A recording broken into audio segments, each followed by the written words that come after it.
Bonsoir à tous et merci pour vos brillantes interventions.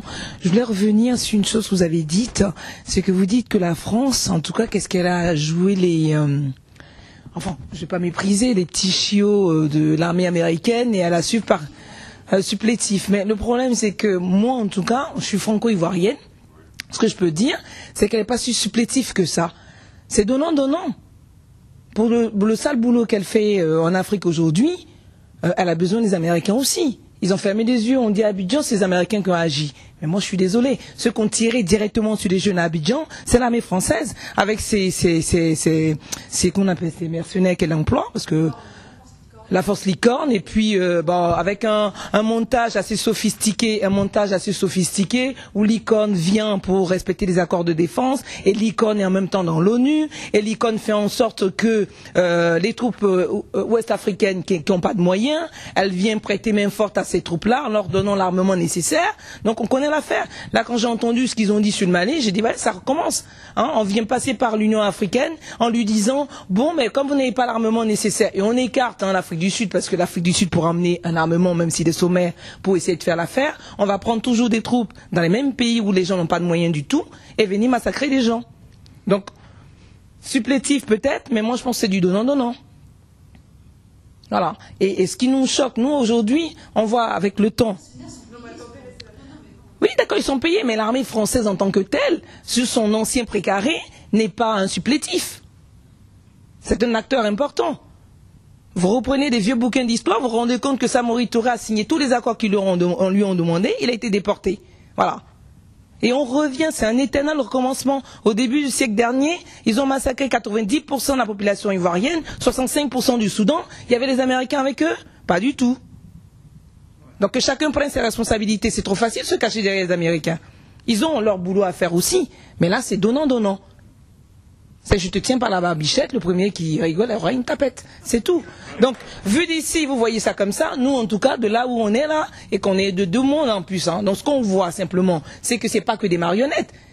Pendant un moment avec Bush, quand Chirac a tenu tête, eh ben, l'affaire ivoirienne devait se régler en 2004. Elle s'est pas réglée, pourquoi? Parce qu'ils n'ont pas essayé de faire donnant-donnant.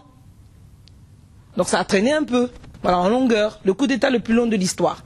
Et ce qui est désolant, c'est qu'à Paris, quand on parle à nos copains, ils ne nous écoutaient même pas.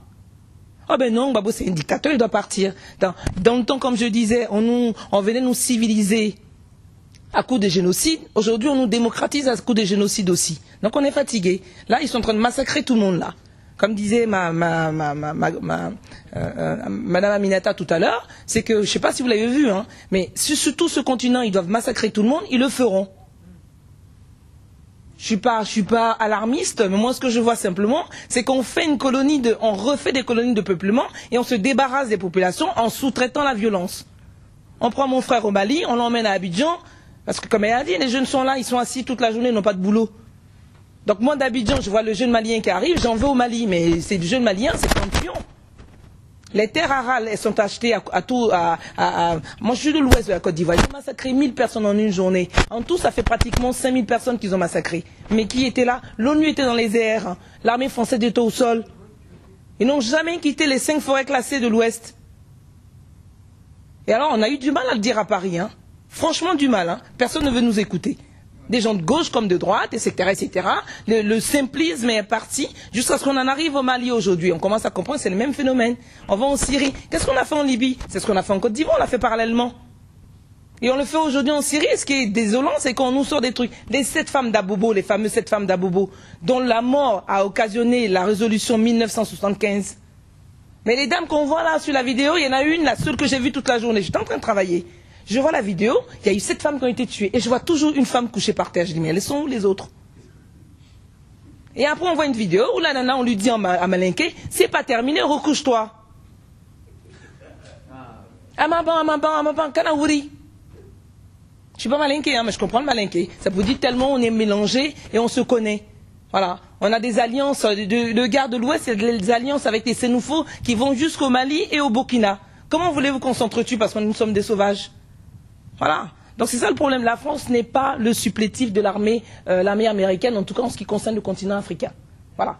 L'autre, il nous a dit qu'il allait faire partie de l'armée, et là, maintenant, il nous parle que d'Afghanistan. Et là, on apprend même qu'il va même pas partir d'Afghanistan. Donc, de toute façon, il va falloir qu'on se débarrasse nous-mêmes de l'affaire, sinon ça va continuer ad vitam aeternam. Merci de cette précision. Voilà.